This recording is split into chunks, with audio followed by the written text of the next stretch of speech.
Well, thank you for joining the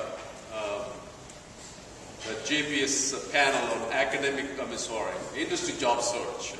We did the academic part this morning. I've seen some familiar faces, so good to have you back. JPS does, Job Placement Services does 2 panels every year, which we found very, very helpful to junior colleagues who are in the market, be it academic, job, or industry. So we can share the insights, from our experience or the mistakes that we have made over the years that we don't want you to make. So we have 2 gentlemen here. Brad Johnson. Brad got his MBA from SMU in Dallas. He's with Ron Point Mortgages. Brad, thank you for doing this. I appreciate it. And Jeff Day. Jeff is a graduate of Georgia Tech, IE department, and he's with SAS. They both have recruited folks before. They have gone through the job market, so I think they will have a lot to share with you. My perspective is a little different. I'm in academia, but I also served as the dean for MBA program for many years. So I can talk about how we coach our MBA students in the market to go look for jobs. And, my perspectives are limited, but I do have some experience in terms of managing MBA program and how we prepare MBA students. With that, this is interactive. Feel free to interject, ask questions, and that's the best way to do this. I mean, if you have specific questions and what to do and what not to do, and how to put a resume together, what to do in an interview, how to network, and so on and so forth. So let's keep it very informal, interactive, but value added. So with that, I'm going to let go Jeff first. Jeff, you share your experiences with recruiting at SAS and other organizations, and I'm sure that you'll have questions on that. Yeah, Jeff. So as Val mentioned, I work at SAS now. We get notes on the floor. If that's yours, we'll pick it up later. Work at SAS now. I think it's worthwhile to go back through my history from where you are, from your perspective. So when I graduated from Georgia Tech, I was doing my job search late 2001. I actually had an interview with Schneider National Trucking Company in August of 2001. And then in September of 2001, the world changed, right? So with the 9/11. So I had to call back and say, do I still have a job? Because everything in the industry was shutting down, transportation was shutting down. Fortunately, I did. And so actually we spent 4 years at Schneider National. Decided Green Bay, Wisconsin was not the place for me to live. Doesn't mean it's not the place for you to live, but it's not the place for me to live. So then I was back on the market. So now I have the advantage of I have 4 years experience. I've done something that somebody liked.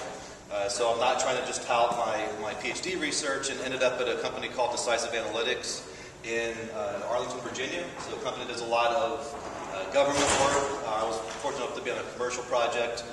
Spent 2 years there doing real-time bus scheduling and all kinds of cool stuff. And then basically I had 2 surgeries on my arm, and I realized I couldn't do that and keep my job, and my contract was running out. So the reality of the consulting world is you're hired for a contract. When the contract runs out, then you may not have a job. So that's what I learned from that experience. And then stumbled into a job at SAS. Basically just heard that they were looking for OR people, and it was just the right time, and I was in the right place. And so, how do you get a job at SAS? 2 surgeries, go to your interview in a sling, and take oxycodone. Worked for me. But I don't know if that's really sound advice, so I can't tell you how to get into SAS. But being there, we do, the group that I'm in started at really 2 of us, and we've grown up to 8 people. We've been interviewing at the job fair, have probably 100 resumes that come in. And so I see the other side now, and I see what happens when you get flooded with requests, and you're trying to make an intelligent decision that's good for your corporation in this case, and for your group, but also trying to treat people fairly and give them realistic expectations of, this is what we're looking for, this is what we're hiring for now, this is how you stay in the loop for the future. These are the kinds of skills that, again, are important now, but that could change over time. And these are other places in the organization that may be hiring people with a technical background. So there's people that hire that I have no influence over, but I know them. And sometimes I can say, hey, here's a person that seems good, you should talk to them, and then that's all I can do. So that's kind of where I come from. And I guess the idea is now they can ask me questions, or do we want Brad to do his intro? Well, why don't we do the Q&A later? Okay. So Brad can... Right, so that's my introduction to give you an idea of where I come from. So following the same path Jeff just took, undergraduate degree was from Oklahoma State University, and at the time, the job market was not great either. So looking back, one of my first, what would I have done differently? When I was looking for a job, there was somewhat of a sense of desperation. I had to find a job, had to find it soon. And I think at the time I probably settled for a company that I didn't know enough about. I didn't know enough about what exactly I would be doing. I didn't know enough about the culture of the company, and was I going to be a good fit long term. It worked out really well for me by chance, but looking back, those are some of the things I probably would have spent more time thinking about and looking at. Went on later to get an MBA from SMU. The whole time I've spent most of all of my career, the last 11 years in the financial services industry, more specifically the mortgage banking industry. And so throughout the 11 years, I've worked for large institutions like Citigroup, Fannie Mae, GMAC, and then now I'm currently working for a much smaller company, probably about 200 employees, RoundPoint Financial. And so I have some different perspectives as well, coming from large institutions and small companies, companies going through downsizing, and companies redeveloping, regrowing, building teams as well. So all through the process, I've been actively involved in recruiting, hiring. I've also sat in your seats before as well. So just to give you some perspective on what types of questions to we also have a member of JPS, Samit Chaudhry. Samit is with Oracle. He's a member of Job Placement Services, so he's also welcome to add his perspectives, experience. We have, how many of you are looking in the market industry jobs this year? How many of you are PhDs? Masters? Okay. So Jeff and Brad, chime in any time. In terms of, resumes and interviews and what goes on the resume, and what goes in the cover letter. How do you make contact with the potential employers? How do you network? And so we touch upon all those different areas that we very aggressively teach our MBA students how to do. Resumes.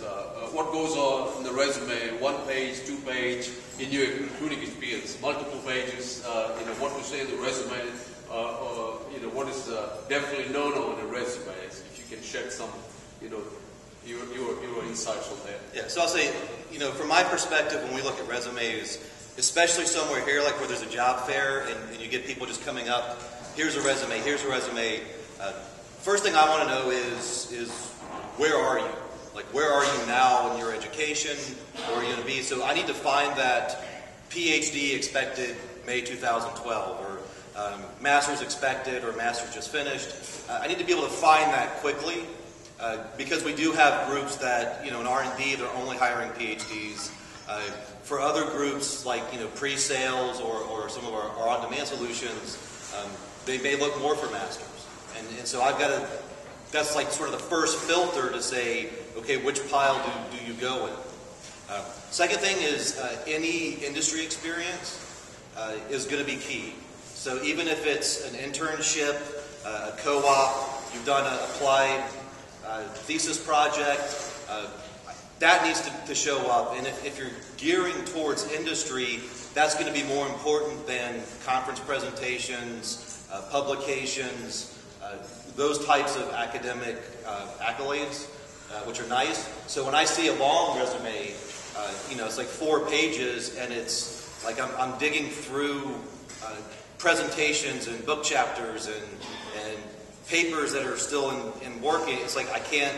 It's too much for me. It's stuff that I don't need to see. What I need to see is, what is your industry experience? And if you have industry experience, I want to know, did you talk to customers? Was it an applied problem that was given to you? Because my group talks to customers. I mean, we do pre-sales, we do consulting. We are at the customer site, interacting with them. So for that type of position, I want to know, have you interacted with the customer directly, and how did that go? So I want to see that. So again, I can filter this to, this is a good potential consulting resource versus, okay, this is somebody who's got a lot of cutting plane experience. Maybe this is more developer resource. Or somebody that's got a lot of technical knowledge, but just starting out entry level. Maybe this is somebody that testing is a good fit for them. So that's what I'm looking for. What's your education? Where are you? It's nice if you really have made a decision to go into industry to have that little mission statement. I am looking for a job where I can interact with customers and use my dynamic programming, convex hull skills, or whatever. I wouldn't go that technical, but knowing this is a person that's looking, they know what they're looking for. I think the danger is the resume that's sort of meant to be for everybody. And so it's got lots and lots of stuff, but then the recruiter or the hiring manager has to sort of hunt and peck and find what they're looking for. You make it easier for them, and that's going to give you an advantage if you have the information that they're looking for inside readily available. That's Brad, you want to add something to the resume? Yeah, absolutely. And along those same lines, I can't stress enough just the simplicity and the just being concise in the resume. So, like Jeff was alluding to, I don't think anyone wants to spend time reading a narrative and trying to cull out of it, what the key points are. So just in terms of a clean, well-presented, well-organized, cut to the chase, here's the education, here's the experience, here's what I'm looking for. Those resumes stand out. Those resumes are easier to get to the bottom line with. It speeds up that process as well. You don't know who's reviewing the resume or how big their stack is. I think the concept of customization is very important too. For the cover letter, the resume, it shouldn't look like this cover letter resume could just go to any variety of companies or industries. It should appear to be somewhat customized for the position. Now that being said, there's a fine line between just trying to put on paper what you think someone's expecting to hear versus selling yourself appropriately for that position. And so I think you should put some thought into that as well. You don't want to look like if it's got too many of the buzzwords, too much of how great you are, then someone's going to be like, okay, this might be a little exaggerated. I'm going to move on to the next person who's kind of just getting to the point and selling themselves effectively. The other thing I'd recommend would be you definitely need someone else to look at it before you submit it. So your cover letter, your resume, even if there's a job description or just some sort of idea of what it is you're actually applying for, have a second, third set of eyes go through it with you. Not even to make light of just some basic things like grammatical mistakes and things like that. I think it's very important to have, again, a concise, well-formatted, key points standing out type resume that someone else has signed off on for you. To echo what both of you said, the resumes are typically read by HR folks, and they may be recruiting in a number of departments. They probably don't understand what operations research or operations management is. So I think it's really important that make it attractive, appealing to them to read it and say that you have put in the time that you ought to put in making a case. Typos, and I completely agree. It's amazing how many times you see typos and grammatical errors on a one-page resume. And that's definitely no-no. That's you just immediately, they're going to put it in another pile. That if you don't take the time to fix the typos, is a spell check, and have somebody read and review your resume, I think that's a very, very bad start for you. Any questions about the resumes? Any questions? Yes. Details of the past job experience be? Are you expecting to just jump right to the 2 or 3 words, or are you expecting bullet points or project points? Depends on what you've done. So in terms of the detail, like what I want to see, what was the company? I would like to see at least one bullet point that describes the project, optimizing milk container placement of whatever. I'm going to start making stuff up. But what were you doing? And then what was your role?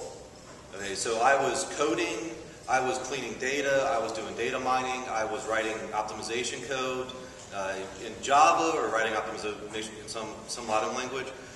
So what was your contribution? Because we do see a lot of resumes that come across with like participated in project, and you're like do you get like the participation, certificate at the end? Like, what does participating mean? So I want to know, what did you contribute to that project, and if there are measurable benefits, I think it's good to put them. Save estimated $1 billion, which is a lot of milk. But, save 53% in efficiency. So I think you can get by with like 4 or 5 bullet points that create a picture of this is what I did. I think if you were somewhere 10 years, then yeah, you may have, if you want an award or something or whatever, there's other things that you can add.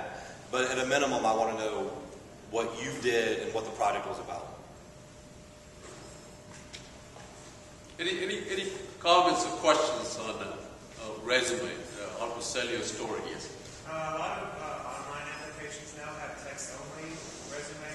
Is there a way to make yours stand out in that file? Because when you copy and paste from like the PDF and what I have into that, just it makes it ugly. And is there a way to really present yourself better in only text-only form, or do none of you have experience with that?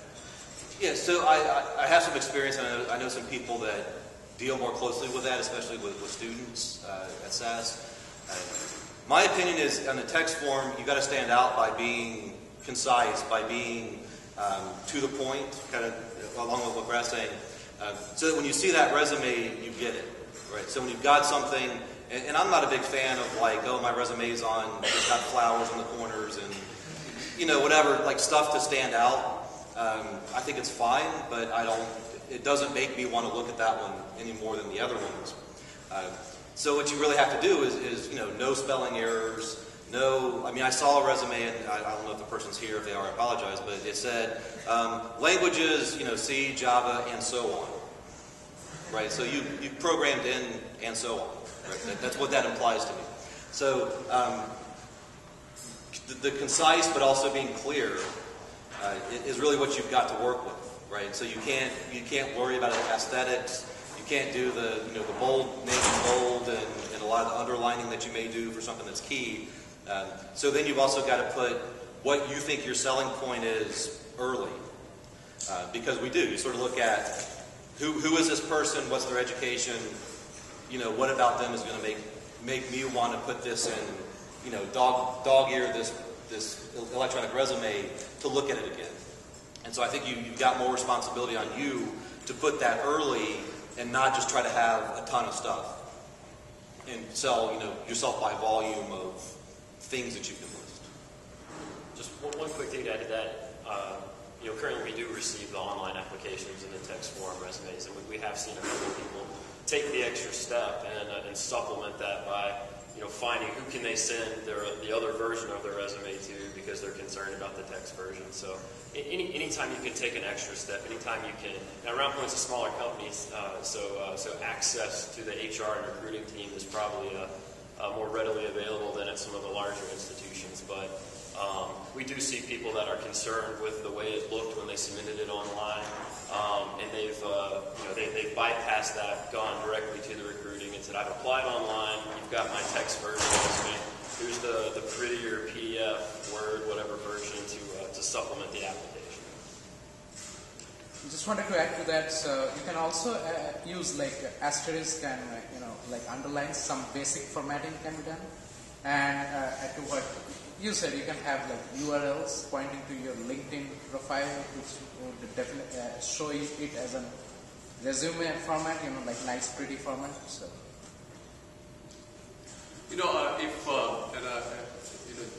Chime in is one of the things that we teach if the students are interested in industry jobs. Some students want to go to academia.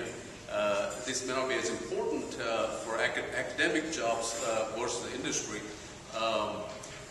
Grab an opportunity to do an internship, a co-op or internship that really makes your resume stand out. So if you have plans to go out work in the real world, then I think it's important that you demonstrate along the way that you do some practical experience, some project with the professor. We have students who work with the industry project with the professors, or get an internship.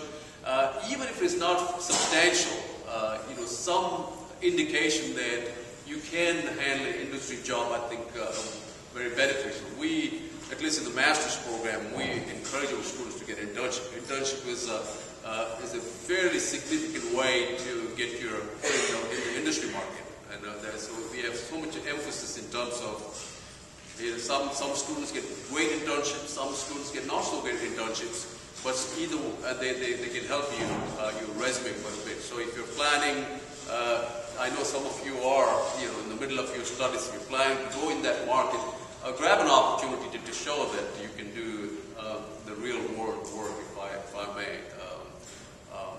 But let's talk about networking. Can I ask one point?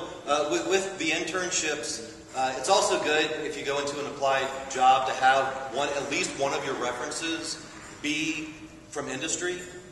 So if you've got 4 references and it's all your professors, that's fine, and they probably think you're great and wonderful, and they'll tell us that.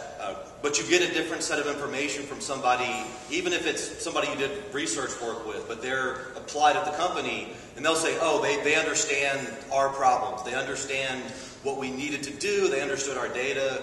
That's a different type of reference. And if you can have at least one of those, I think it's to your benefit when you get to the interviewing stage. Yes. So since you mentioned the online edition, so what's the role of the cover letter? I don't know what's the role of the cover letter. How important is the cover letter? To me, I think it's less important than, and as a techie type, I tend to not look at the cover letter unless I see something jumps out, like it's very short and something says, this is what I'm looking for. So something that says, I think cover letters have gotten, like there's books like Knock 'em Dead and some of the things that are very, very good, but also it's almost like a commodity where like everybody has the same thing and uses the same words. So I personally don't spend a lot of time looking at the cover letter, and I'm not a fan of like the long narratives. I've seen them, but I don't, I can't evaluate you based on that. I'm really looking for education, industry experience, anything else that's going to, especially relevant experience to something that I may be working on. Yes. Can you comment on your main outlook for doing for internships for PhD students? Sure. So the algorithm for doing, yes, of course we have sophisticated algorithms for. No, we do have technical students that do summer roles, and sometimes they'll even work part-time through the year. There's a collection of these positions that get sort of distributed to the different departments. What I've been told by HR, because a lot of people asked at the job fair, is around February they decide which departments this year will get those positions, and then they post them on the website around February. So if you're interested in something like that at SAS, it's really looking online or knowing people, at the company. You can get my card and ping me, and I may know something about OR. I wouldn't know about other departments. But yeah, it's sort of up to somebody that's got to say, how do we do this? And part of it also depends on if we have, like right now, we have a very good student. We're hoping to keep him long term when he graduates. Does that free up a position, or has our summer internship become a full-time position? And I don't know how those get sorted out. It's black box to me. Did you have a question? Are you okay? I'm having a very long. Oh, okay.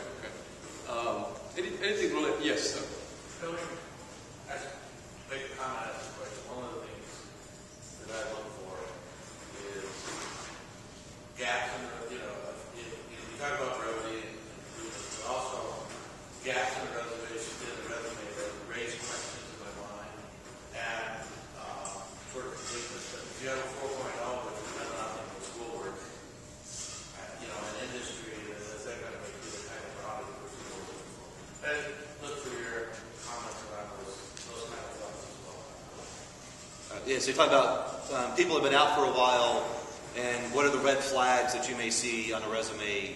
Yeah, they took 3 years off between undergrad and master's degree, and no explanation. Yeah, so certainly gaps. I mean, I do know of one case, this is probably 15 years ago, of someone who was self-employed for a year and a half, and it turns out that he was in jail. Right. And the railroad police, this was when I was interning at Norfolk Southern, can find that information out. And so that's always been a red flag to me, is the self-employed or I try to start a business, which is great if you can do it, and people that are entrepreneurial. But yeah, so the gaps is a red flag. I've had 6 jobs in 8 years is a red flag, because it's we want to get people in and keep them, at very, very low turnover. So if you see somebody that looks like they're, you make mistakes. Like, your first job may not be the right thing. It may not be what you thought it was. It may not, you may not have had all the information available. But if you're constantly making mistakes, or you're constantly have this nomadic career, that's something that you're going to have to explain. And we will ask. I mean, we will say, what's up with this? How long are you planning to be here? I also think lots of mismatches. So it's kind of the false starts. Like I kind of started doing media, and then I kind of started doing transportation, and then I kind of started doing healthcare, and then so that kind of inconsistency. It's like, are you still finding your comfort level? But again, sometimes there's very good explanations, but it can be a red flag.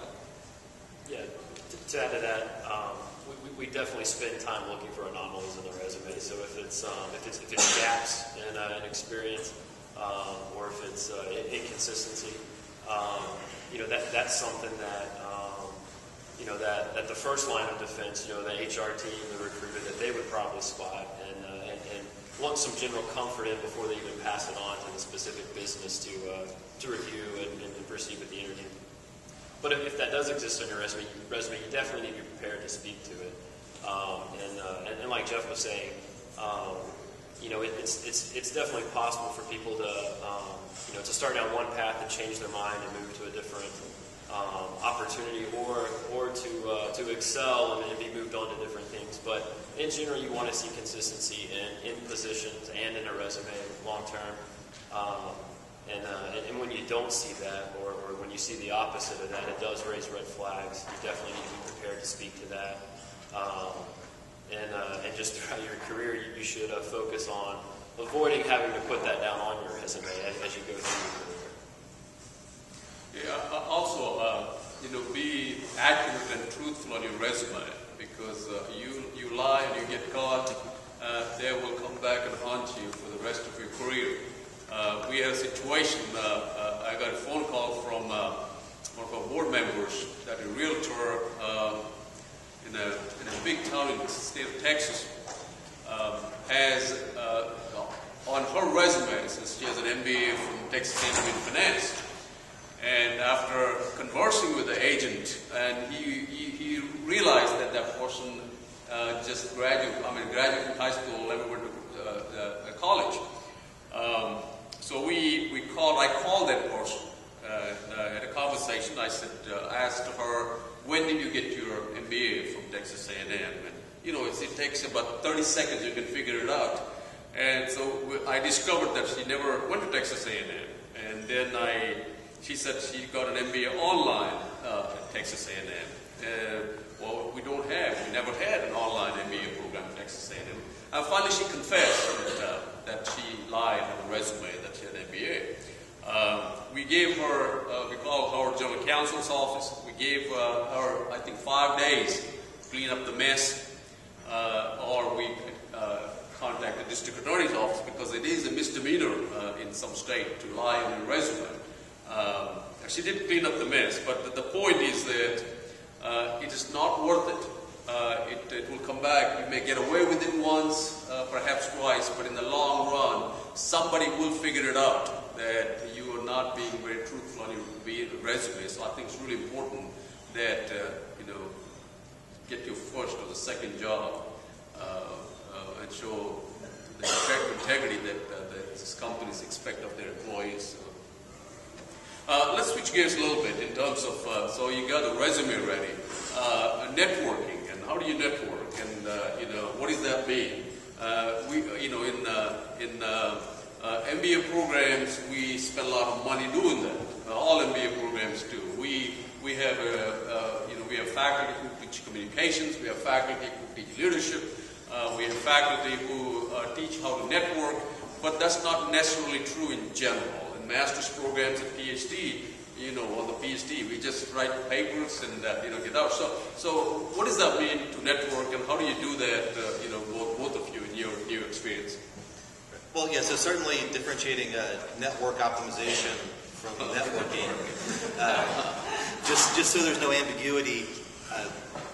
I think I had a very hard time. I'm a pretty severe introvert by nature, so I had a very hard time at the academic level networking and getting out. Like I just always thought my skill set and my grades would sell me, and then had a couple of disappointing interview experiences where I realized that wasn't true. I think networking can be obviously these conferences are great opportunities. Go to somebody's talk, go up afterwards, say, hey, I liked your talk, I'm interested in your company, blah, blah, blah, here's my card. The job fair is, I would say, an opportunity, but you have this very narrow window when you're talking to somebody to really stand out. So it's a way to get your resume in, it's a way to connect a face and a name, but it's very rapid fire. There are events, like they have all the lunches and dinners, where you have opportunities to just find people. Like I was eating my breakfast today, and a guy came up and does SAS have people in China? Yes, we do. And they sometimes like our people. So that was very, I would say, brave on his part to sort of approach somebody, but it works. I mean, it's a way to make a connection. I strongly recommend for people going into industry going to the practice conference in the spring, Business Analytics. And there is it's called the Informed Practitioner Colloquium, a professional colloquium that does networking exercises. So it's you get 20 people. It's all masters, PhDs that are about to graduate. But that conference is more practitioners with a few students. Here you've got a lot of students, and the practitioners, you've got to kind of find them. So if you're really interested in industry jobs, that conference is going to be a better networking opportunity in general, just because the odds are in your favor as a student. Gary, that's in April, isn't it? April 15th to the 17th, Huntington Beach, California. Oh, that sounds like the most good. Jeff, the networking, the taught an MBA program. Brad. Yeah. Oh, Brad, I'm sorry. Yeah, no, so I would say, definitely support everything Jeff said. You definitely want to take advantage of whatever is available. I do think from my experience, both from undergrad and the graduate degree, the initial job was a tough one, right? For the networking, it's for me, my experience specifically, it was always the next job after that where the networking really paid off. So for the first jump into industry, I think again take advantage of what's out there. But I think I don't think we put enough stress on networking with your peers, with the other students, with other people going through the same process you are. So. And I know a lot of times that's what actually will lead to some of those second and third jobs, is maintaining those networks. A lot of companies, whenever they are hiring or recruiting, they put a lot of stock in what the existing employees are referring to them. If they know people, if there are people in their programs or people that they worked with in the past. So I think that's equally as important. That type of networking is equally as important with just trying to get business contacts and networking with other institutions. I think you should spend time focused on networking with the other people around you and what it is that they're taking on. Can you overdo it? You can overdo anything. I think you can overdo it to an individual, right? If someone's over that's what I'm networking, asking. You got students. Yeah, you can. They stalk you for right. Throughout the conference. Yeah, I think there's a fine line between being persistent and being annoying, right? So yeah, I think it's definitely appropriate to get contact information, to exchange emails, to try to meet to talk periodically. But I think You need to be able to sense the social cues, in terms of the person's responsiveness and things like that. The other key thing to throw in, Jeff, you can add, but sometimes when networking's not going real well, sometimes you got to change your game plan a little bit too. So I kind of alluded to it before, but I think maybe not just network with the technical experts or the business leaders or anything like that, or even your peers. Maybe it's trying to network with the actual recruiting team or the HR department at a company as well. So anybody in the organization that you can make friends with, that they know your name, that they're responsive to, I would take advantage of those paths as well. I agree that you can overdo it, and overdoing it, I think, takes the form of sending emails of, do you have a job that's right for me yet? Do you, what's this? I interviewed, what's the status? So it's fine to check in with people, but I do agree, sort of, if you're going after a particular industry or a particular company, cast a wide net. So for something like SAS, we've got people at booths, there's people giving talks, there's people on panels, so it's easy to come here and talk to 8 different SAS people, and then you're not hitting one person all the time. And the same is going to be true for other big companies that have a large presence here, especially a lot of the vendors, so the consulting companies and the software vendors that have a presence here. So there's different people to talk to. Going too far, last year at Austin, there was a gentleman that came up to the job fair, was not part of the conference, and approached our person and said, I see you have a job here in Austin at SAS for sales. So he wasn't even an OR person. And I thought it was very brave that this guy got dressed up, came to a conference. But then he kept saying, I know it looks like I've jumped around a lot, but really I haven't because of this. And I know it looks like I don't really have the right experience, but I have because it's really this. And I know it looks like, and he just kept going. And the HR person was just like humoring him, but he went way, way too far. He couldn't stop at, look, I'd really like this opportunity. Could you get somebody to follow up? Thank you. And that's a case where, at an individual level, let me explain all the red flags on my resume to HR after I, sort of blindsided them with the fact that I'm even here to begin with. Was way too much. Any questions? How important is the first impression? When I came from a culture where we went for job interviews on flip-flops, nobody cared. What we cared was what we delivered, what he has to offer. But then that's not really true. There's different cultures have different norms. So if you go for an interview on a flip-flop and your shirt not tucked in, that might work for some organizations, but largely it won't work, at least when you make the first impression. So how important is the first impression?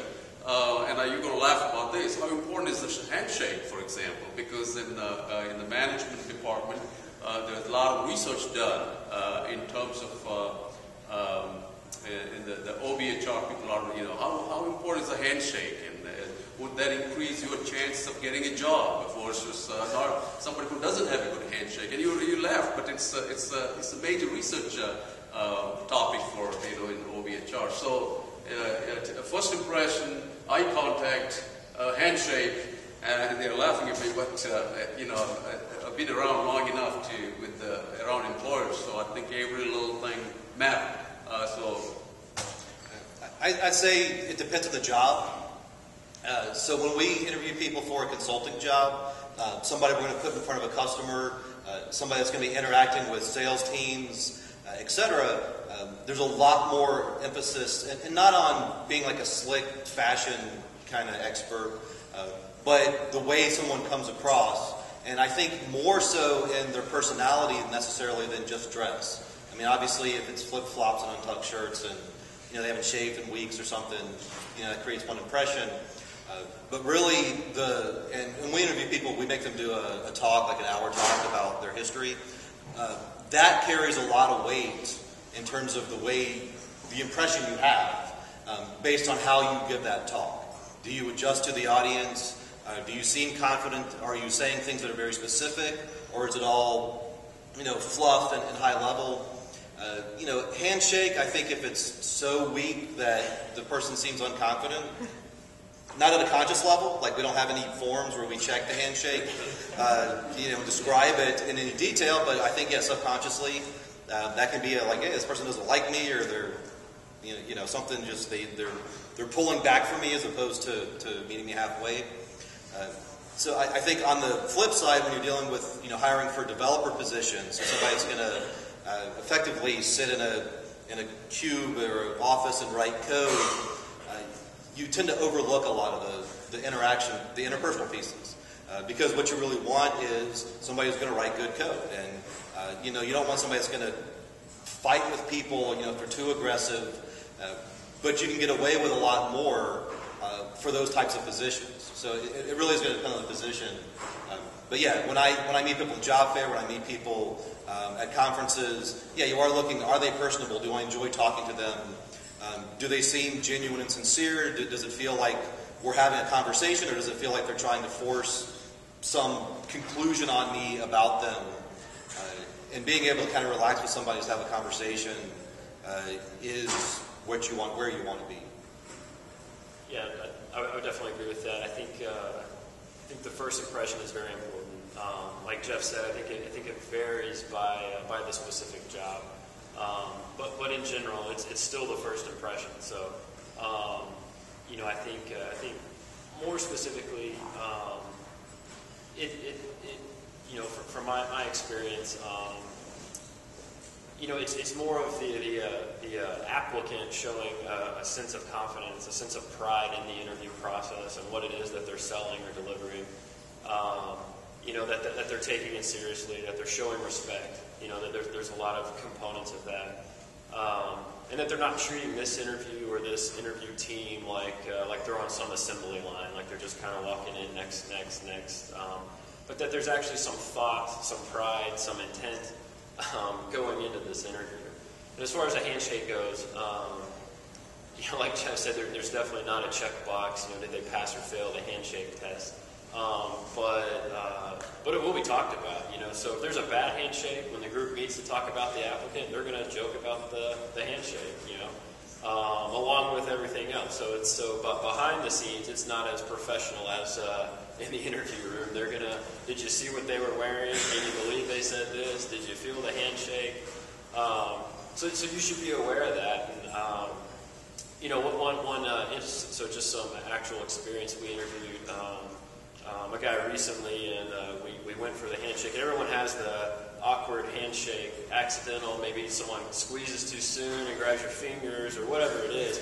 There was one of those awkward handshake moments, and he addressed it right then. It was really impressive. He said, "Oh, that was a bad handshake. We got to redo that."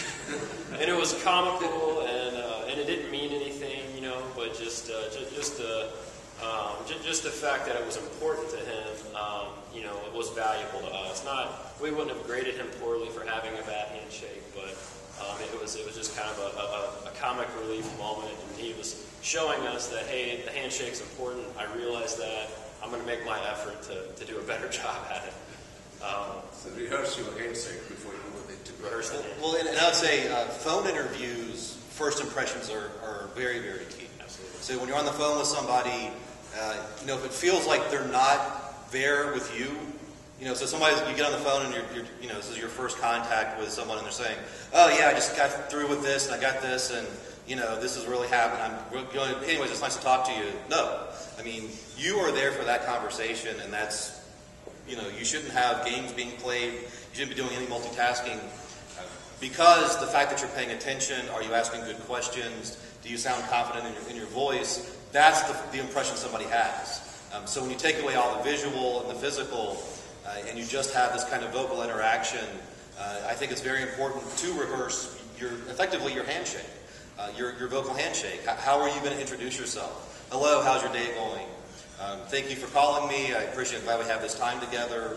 What would you like to know about me? Or, I've got a couple questions I want to ask you. Rehearse how you're going to start that conversation, just so you don't, because it's hard to redo. You can't say, that was a bad intro. I'm sorry, let me introduce myself again. I'll call you right back. So there, I think it's key. It's many employers make a good conscious effort to put you at ease. Good employers always do. They understand that they've gone through that. You're nervous. This is the first conversation. They always come with a story about either the weather or the politics or Rick Perry, something that will start the conversation going. And all good employers do that, whether phone or in person. But more so in the industry, you have to be able to tell your story effectively. I mean, I think that's a very, very good skill. Maybe it's different in academia. You talk about research, you talk about your differential equations and how you solve them, how you solve energy programming. But in industry, you have to be able to tell your story, what you're doing, why you're doing it in a very concise, effective way. And that skill is not trivial. It doesn't come overnight. It's not. I think that you have to work on it. So I think, that's what I'm going to ask our panel members. How do you work on that? How do you work on making sure that you're able to tell your story in a very effective way, especially when you're talking on the phone, for example? So rehearsal with anything, rehearsing the first bit. Nobody wants to get on the phone and hear a 30-minute speech that you've prepared about yourself, which is kind of the same as the cover letter that's got the narrative. It's the analog. But rehearsing how you're going to start. I have this background. I work in this, or I'm really looking for something where I can do this. Let me explain what I've done. Having the terminology down and understanding, I would practice, if you're talking about a job experience, I would practice the technical version and the non-technical version separately. So saying, hey, I did some stochastic optimization by doing some cutting plane analysis of whatever, is different from, look, we were trying to solve a very difficult problem for a customer, and they had tight timelines, and this was kind of the problem description. So know which one of those you want to use. So practice on which one you want to use. For me, in terms of being comfortable with people and presenting and talking, I studied martial arts for several years, which helped me a lot. It's really general information. Is that how you start a conversation with them? Well, I don't start a conversation, but it just helped me. When I started teaching martial arts and I had to bring energy to a class, that forced me to confront the fact that the energy is not always there, that somebody has to provide it, and I learned how to bring energy to a group. So I think that was an important skill. For the last year, I've been doing improv comedy, which sounds goofy, but it's helped me thinking on my feet. It's helped me with throwing myself into a situation where I have no idea what's going on and being able to adapt and be confident as things are changing. So I'm not saying you have to do those things, but find a hobby that's going to push your interpersonal boundaries a little bit, and it'll help you in your job search. That's a great point. Each one of you might have opportunities within your university. There are, debating groups. There are groups where they meet every Wednesday, where you have to talk on a topic, without any preparation, and that's how you're going to gradually develop those skills. Especially, if you come from a different culture, we studied all day. We learned science and mathematics. We pay less attention to these skills. They're really very important in this job market. So I think you got to work on those. Brad, in terms of telling your story, how do you learn to tell your story well? Well, I think first you need to know your story, right? So you need to, and Jeff hit a few key points. I think the energy is important. So there's nothing worse than a very passive interview where you're basically just trying to ask the next question, just squeeze the next bit of information out of the applicant. You need to be able to bring that energy, to know what your story is, and I think more specifically know that there's different stories, right? I think there's a real important story about your experience and your technical expertise, and I think there's another story about how you fit into that organization from some of the softer skills. Why you're going to be a good fit, because as we're interviewing people, we want to know that these people have the relevant experience, are capable of doing the job, doing it well. But you also want to know that this person is going to get along with people, that they're not going to be a pain in the ass, that they're going to fit the culture, that you're trying to establish in that business unit or in that company. And so I think there's two parallel stories you need to be telling. And so, and again, that varies depending on the specific job you're looking at. But But again, I think you bring the energy. You try to figure out what the culture is and how do you speak to that. And then I think the other thing that's important is know ahead of time. Everyone's going to go through an interview practicing process where you've got some staged questions and here's my answers. But also to Jeff's point, the critical thinking skills, being able to react and move in an interview is important. So being able to convert a kind of an open-ended question to a more giving a real example type answer. Being able to get some of the points across that haven't been specifically asked of you. That's kind of an art or a skill all in itself. So I think what works best there is when I've never been a part of an interview where they haven't given the interviewee an opportunity to ask questions. And so if there's some specific things that you want to get across, maybe you should set it up by way of a question to the interviewing panel. So ask them a question that you know will give yourself a chance to respond later. So a lot of it's just kind of manipulating the conversation, like I said, which I think is somewhat of an art or a skill all in itself. But know the points you want to get across. If they're not coming out in the questions that are being asked of you, maybe spin it, and when it's your turn to ask questions, try to get them across that way. We encourage our students especially students who are seeking industry jobs, to be aware of what goes on in the market. You go to a company, make sure you know what the company may be in the news lately. A lot of them are. So understand where they're in news and get the story surrounding that news well, so you can talk about it. And it's a definitely turn off. You go to an interview and you haven't read Wall Street Journal or Economist or Financial Times or and you know nothing about the market. So I think it's really important when you go to the interview, you make it a habit to read these newspapers, news magazines, so you can have an intelligent conversation about the organization or an industry that's related to that organization. I think that's something we strongly, in fact, we require our students to read Wall Street Journal and Economist. We make sure the faculty hold them responsible for reading Wall Street and Economist, and in some cases Financial Times.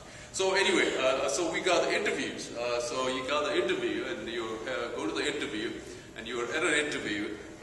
What are some do's and don'ts in terms of is it okay to ask about their political affiliation? Is it okay to ask about how much money they make? Is it okay to ask about how many children they have? Right? So what can we ask and what we can't? Jeff? Well, so I don't know all the legal guidelines. Certainly there are things like age and religion and things that are just off the table, that are considered illegal questions to ask. I think in terms of what's appropriate, I won't bring up family unless an interviewee brings it up. And usually if they bring it up, it's lunchtime. So we've done a talk. A bunch of us are walking over to one of the cafeterias, and somebody will say, I'm thinking about moving to Raleigh, but, my kids are still in high school. Or, I've got one more kid I got to push out the door to college, and then we can move. So if it comes up then, we can say, what ages and who. But I don't go in and say, hey, tell me about your family, because I don't want to be the one to broach that topic, and it's not relevant. It's good conversation if you're walking to lunch, but it's not really relevant interview material. So I stay away from that, and I think when you're interviewing, asking questions about, there's a time for salary and vacation and all that to come up, and it's usually after there's some mutual interest that's been established. So I think it's a faux pas to prematurely say, how much vacation do you get? Or, do you really only work 35 hours at SAS? Some weeks, yeah. But, not always. But yeah, so there's those kinds of questions that come across as sort of selfish and sort of like the what's in it for me, is this really this cool gig that I'm about to snag, that I think you wait and you have that conversation with HR when, they get together and offer and say this is our intention. So yeah, I don't know about. I'm trying to think of examples, and nothing's coming to mind. No, I think the selfishness component of it is important. You see that a lot in the interviews. I would also, it's not that some of those questions can't or shouldn't be asked. I think some of those questions are probably more suited for the HR team or the recruiter themselves. That where if you go into an interview with someone from the business per se, and you start asking them about the benefits and the time off and the pay and things like that, well, that's kind of a waste of that person's time, you know.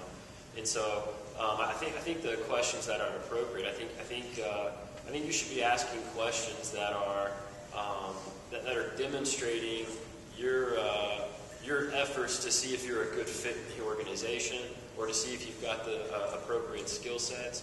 So it's less about just the credentials of the company or anything like that. Again, a lot of that's research you could have already done, or it's things that as soon as this interview's over, you can call the recruiter, and they could probably send you a form with all that stuff listed on it.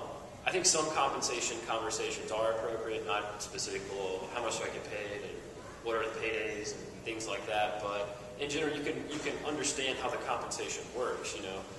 Again, depending on the industry you're in or or business unit you might be in within an industry, just understanding if it's base salary versus incentives, or is it you get a percentage of your contract, or how does compensation work without specifically talking about how much am I going to get paid. So again, I think being prepared with your questions. I would still plug in some of the strategic questions that I mentioned before, but most of the questions I think that the interview panels respond best to are when it's obvious the person's trying to, they're interviewing the panel too. Is this a good company for me? Is this a good fit for me? And leave all the real job specific, or not job specific, but the more HR type questions for someone else, basically. Any questions? So we were just talking here. Anything? Yes, go ahead, please. I'm not very familiar with these reference letters. How exactly does it work? The reference Letters from universities, industry, because it might be difficult going back to past company after a few years after you complete the reference letter. So the question is how important are the reference letters? What exactly should they say and where should they come from? All right. I think typically we do more phone references. So we'll just ask for contact information, and then after we've interviewed somebody, we may go back and call some of the references, especially if it's people we know. So I've been fortunate that I could put like Georgia Tech professors and people knew the name, and so it gave some credibility. So I don't see many written reference letters. I think if somebody wants that, they'll ask specifically. We need two reference letters. But what we tend to do is the phone references, and it's usually after we've at least talked to you on a phone, and then say, okay, do we want to bring this person in, or do we want to check references and see what they're saying? Okay, so it's more like I give contact information of past employers and you call them out past. Right. Yeah, and just ask people's permission before you give out their information. And so they know that it could be coming. Ask them if they're going to give you a good recommendation. Brett, you want to add something? Yeah, it's the same here. In all my experience, be it as an interviewer or a recruiter, or on the flip side, actually applying for jobs, I've never had to provide letters of recommendation, and I've never asked for letters of recommendation. Similar to what Jeff said, though, we typically would ask for professional references. And also, we've pointed out, it's very important that those people know that they are your professional reference, and that to be expecting this call, worst case scenario, they pick up the phone and say something bad about you, which you obviously would like to avoid. But even short of that, I mean, just not being respondent when someone's trying to call them is almost equally as bad. If you're putting someone on your resume, call this person, they'll vouch for me, and they're making phone calls to this person with no response. I mean, that looks pretty bad too. So you need to prep these people, let them know what you're applying for, who's calling them, to be expecting it, and that there's nothing bad that's going to be said on that call. And a lukewarm reference can be a bad reference. Yeah. So people aren't going to necessarily say, "Oh, this person was terrible." But if somebody's like, "Oh, yeah, they worked with them, and they showed up usually, and did work sometimes," I mean, nobody's going to go that extreme. But you need to make sure it's people that are sort of excited about you, more than people that just happen to know you and think that you more or less got a acceptable, grade, so to speak. And one last thing, shop around for those professional references as well. A lot of companies have policies against providing professional references without it going through a certain protocol and almost kind of a lukewarm response, like, yes, that person worked here, no, they were not terminated, that's your recommendation. So I know I've worked for companies in the past where we were unable, or it was against policy to provide certain types of professional recommendations. Any questions? Yes. What do you think the biggest mistakes are that people make who've been mostly in academia and are transitioning into industry? What should we be looking to avoid doing? I think that the big mistake is to think that publications mean a lot in industry. So there are places like Rand Corp or something that are sort of industry, like these federally funded research corporations, but they still publish and it's a big deal. But it's understanding that the difference of what's priority. So most companies is they're hiring you because they think there's profit somewhere to be had from leveraging your expertise. So your reputation or your publications or your research may or may not be applicable. If you've got a good reputation, you've got good contacts, you're somebody we can mine for contacts, or you've done something, some work, and then say, okay, this customer that's been a research contact wants to move forward with a contract, again, I'm talking in the consulting world, that's helpful. But making sure you understand that it's a totally different set of metrics on how you're evaluated, and it tends to be, at the end of the day, how are you contributing to the profit of the company, not what is your sort of individual background and accolades. So being able to speak to that. Question? Yes.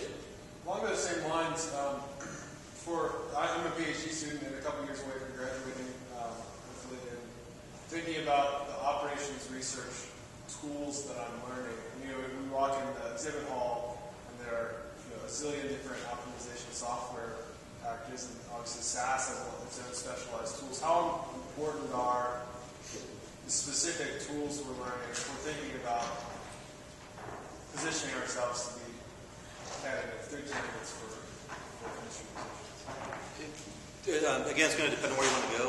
Certainly, it's SAS experience is a plus.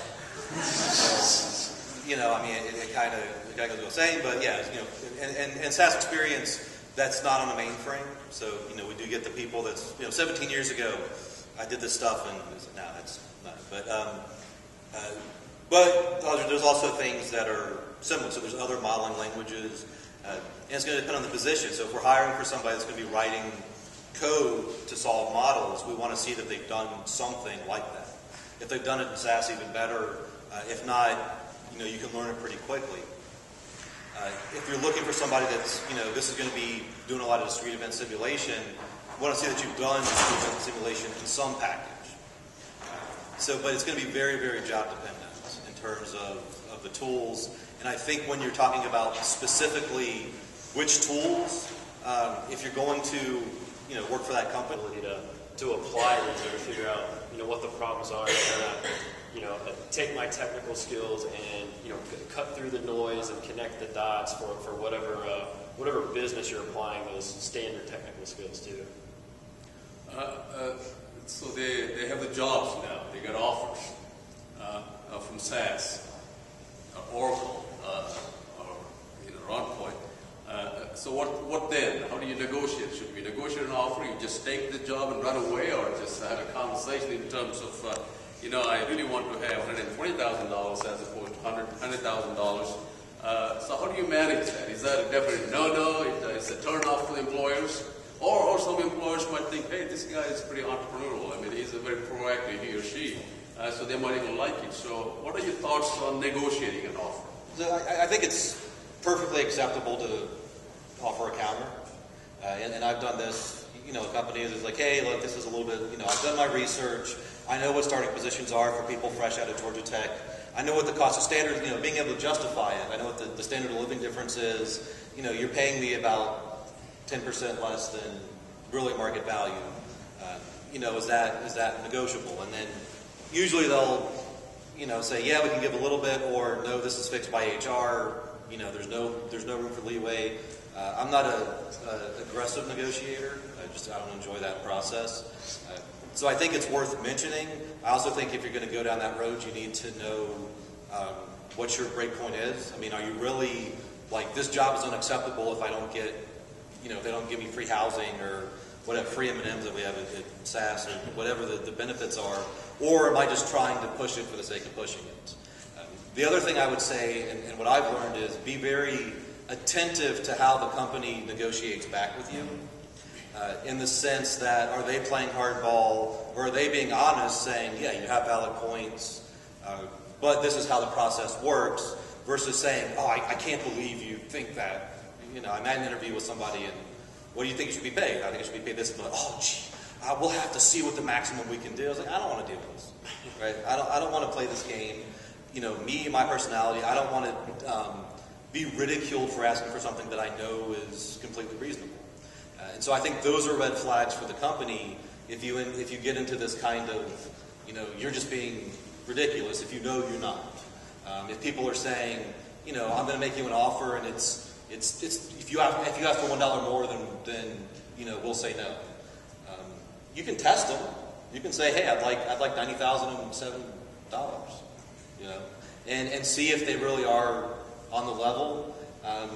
Because you want to know early, is this a company that's going to play games with me, especially if it's your future manager? I want to know, is this guy going to be honest with me? Are they going to try to see what they can get away with? So I think you can negotiate, but you need to be fair, and you also need to take it as an opportunity to make sure that they're being fair as you evaluate, do I want to move forward with this position? Well, is it okay to tell them that I have an offer from company X, they're giving me 20 grand more, when in fact you don't have an offer from company X, and you hope that they'll never find out? Yeah, I do not condone lying in the negotiation process, personally. I think if you do have an offer on the table, it's fair to say, look, these are my options, geographically it's a wash, but, it equates to $10,000 more for me to be here than here. Is that something you're willing to address? I think lying about it and, just in general. Hoping that you don't get caught when you do. Yeah, well, even if you don't get caught, I think it's dishonest. Right. Well, and I think if you are going to bring a counter offer to the conversation, you need to be prepared to bring it to the table as well and be able to show someone on paper, this is the offer I've got. Would you like to match it? As far as compensation goes, I think everyone, I don't think you should settle. I think everyone should be somewhere in the range between comfortable and happy with how they're being compensated for whatever the job is that they're performing. And I don't think there's any problem, voicing that to someone who's making you an offer. I think it's just about how you approach it. So, again, I don't see anything wrong with asking for more or presenting a counter offer, or even pointing to that you've received another offer from someone else that might be more. I think it's more about how you're presenting it. You definitely don't want to give you don't want to come across like you're giving the potential employer an ultimatum, right? Or a threat or anything like that. I think you still in that process want to be selling that I'm really excited about the opportunity. I think I'm a great fit. I just want to be more comfortable with the compensation. I think there's a specific way to approach it where it's not like it's just about you and your wallet. That you've considered all other aspects. You're comfortable with everything else. You're comfortable about your fit, your role, all your contributions. There's just the one little thing that you're seeking more comfort in, and that might be the compensation. And look at the total compensation. So salary, bonuses, 401k contributions, because sometimes things look equal and they're not because of the way things are distributed. Opportunities for spot bonuses or performance bonuses. Look at the whole package and then the cost of living piece of it also. So if you I moved from Green Bay, Wisconsin to Arlington, and you have to get a 20% raise just to sort of be close to the same, to go from a 3-bedroom house to a 1-bedroom apartment and be in kind of the same place. So yeah, look at the whole thing. And I think one other thing that I've seen done in the past that some companies might be willing to do is if a company can't get you to your comfort level immediately and it's still a company you want to be a part of, maybe seeking some informal commitment from a hiring manager to be reevaluated sooner than normally would have happened. So I want to be a part of this team, a part of this organization. The compensation's a little lower than I'm comfortable with. I still want to take the job, but is there any way that 90 days or 180 days that we can revisit the compensation? I've seen that successfully work in the past as well. Any questions? Samik has some slides you want to share.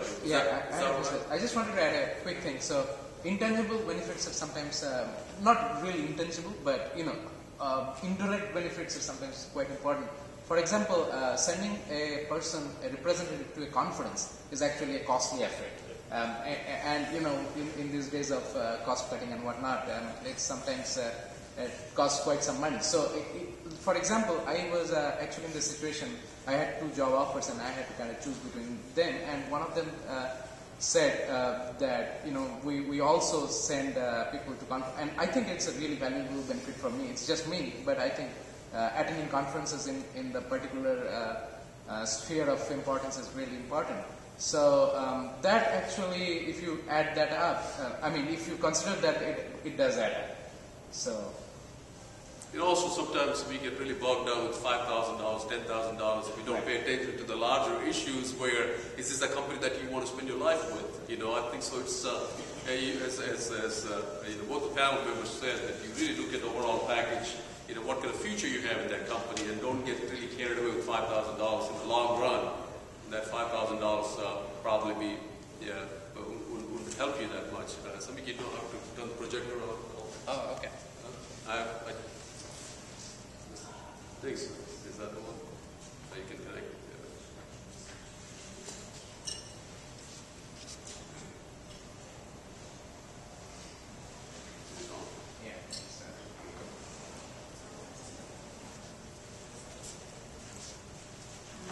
Please feel free to ask more questions.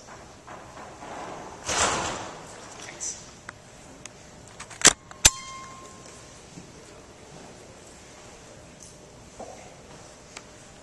One thing I wanted to ask the panelist, so sometimes what happens, and this has happened for me as well, and when it happened for me, I didn't really have an answer.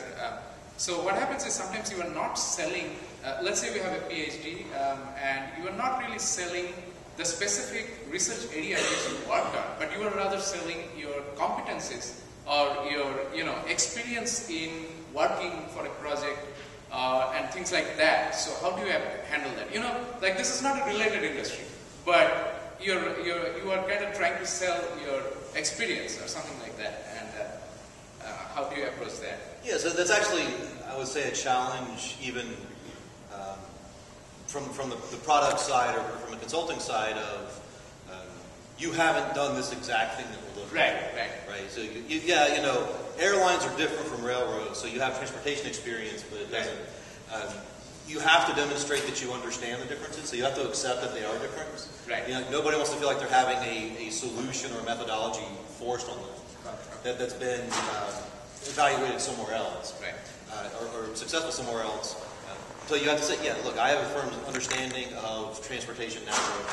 I understand that you have laws that are going to come into play. I understand that the crew part, it's different, but there is a crew element. So you have to really be specific about these are the things that I think carry over from my previous experience. And yeah, it's not 100%, but it's 50% or 60%. So I'm up that learning curve maybe more than you're giving credit for. Yeah, just to add to that, I think it's being proactive about it instead of reactive, instead of waiting for someone to point out the discrepancy in what you've done and what this job is. like Jeff saying, being able to point out that you recognize the differences and being able to connect the dots on why you're still the best person for the job, even though there might be those differences. Right. And in my case, it was just my analytical skills, which was kind of what the company was looking for. So that kind of helped. So I have like 3 slides, and they're kind of some resource material and some just very basic kind of when you are starting in this job search process. So this kind of information might help you. So the first thing I have is the type of industry jobs which are like we can kind of stratify them in a few classifications. And so the first one is like the analytics or internal war department jobs in industry. So for example, airline revenue management would be an example. These departments, with this, you have been might have been listening about this wave of analytics, and with this wave of analytics, these departments, these war departments often work as consultant to other departments in the same company. So that's often that's quite the case. I mean, I know a few of my colleagues who are in other industries, and they basically work as consultant, go from project to project within the company. So the customer is internal in that case. But there are other cases where you are an analytics consultant, or you are in a company, an analytics consultant company, in which case you will be, all major consultancy firms fall under this category, and you might be able to. They all have PhDs, so or masters for that matter, and you might be able to. In that case, it's much more outside facing, much more client facing. There are research labs, which all major corporations have research lab components, which of course hire masters, PhDs, and analytics type of people. And then there are software developers, who software vendors who we have seen in the exhibition booth. They all also hire for the expertise in specific areas and stuff like that. So I don't know, did I miss any major component or minor component? For that matter, mostly they're. Yeah, I think that's a good cross-section. There's kind of the classification which most of the jobs are fall under one of these categories, and one have to be kind of like a bit proactive about checking out the requirement for each of those categories. So you have to evaluate carefully about the requirements for all these kind of things. So for example, do they need writing research papers? Research labs sometimes have those. Sometimes they don't. Client-customer interaction. Maybe you are not that comfortable with interacting with like pre-sales or those kind of cases. You are not that inclined to do that, so that might be of consideration. Expertise in specific areas within ORMS or outside ORMS. So I have seen quite a few of the jobs. Like for example, in Oracle, I know there is an opening, but they are looking for expertise in specifically a PhD in statistics, but with some war experience. So statistics is a very common one, which kind of falls under common thing. Economics sometimes, because a lot of firms do price optimization, revenue optimization, those kind of stuff. So understanding economics is quite helpful. There are a few other areas also where like cross area. Specific software use requirements might be one thing which you want to check out. Like for example, many companies, like analytics type of companies, spreadsheet software like Microsoft Excel, OpenOffice, or whatnot would be a good, kind of must-have type of thing. Ad hoc analysis, and then of course there are companies which look for specific software use like SAS or GAMS or whatnot. Software development. Or Crystal Ball. Or Crystal Ball, sure. Yeah, I work for Oracle Crystal Ball, so maybe Crystal Ball is a requirement. Software development requirements, you might need to just use the software and get done, or you might be required to actually develop something for the customer, like a solution for the customer. So that's actually, so these are most of this information are available from a job description, but this might be a good some of the good points for asking questions to the while in the interview, either phone or personal interview, if and this might be good topics to ask questions on. And then the final slide is just some resources which for industry job search. So Informs JP is, we have the website, we have the gathering over here in the annual meeting. We also have it for the analytics meeting in April now. It has been started, like, I think just from this year's meeting. Is that right? Okay. So those are the great resources, a lot of activity there. Inform Society mailing list is a good resource. I have seen job postings in Inform Society mailing list. So, but you have to be a member of a particular society in order to get those emails. So, register your interest and register to those society mailing list in order to get those. Inform's LinkedIn group is a reasonably big, and the subgroups are great resources. I have seen a lot of job postings in the Inform's LinkedIn group. ORM is a magazine that's included in your subscription for Inform's membership, and I believe all of us who are here are Inform's members. So you definitely have access to that, and I think their job listing, they have a job listing, a few pages of job listing, mostly academia on their magazine, but the practitioner job listing is there on their website. So that's something to check out. Specialized websites for analytics jobs. I know Analytic Recruiting is one such website, but there are other websites also. Are there any other suggestions for analytics? Yeah, analyticbridge.com has a lot of jobs on it. Okay, I'll add Yeah, analyticbridge.com. Okay, so that's one of the resources. And then there are general purpose websites like Monster, Dice.com, Career Builder, and a few others which also falls under this category. So hopefully, best of luck with all the job search. Thank you, Samik. Yes, good luck to you on behalf of JPS, and also to thank all your help, Garrett.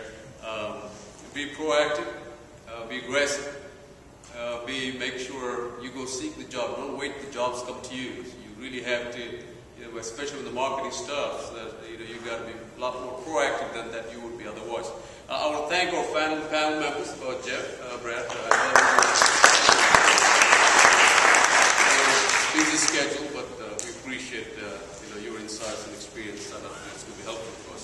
So thank you, and have a good afternoon. Oh, Samik, I'm sorry. Thank you. That's all right.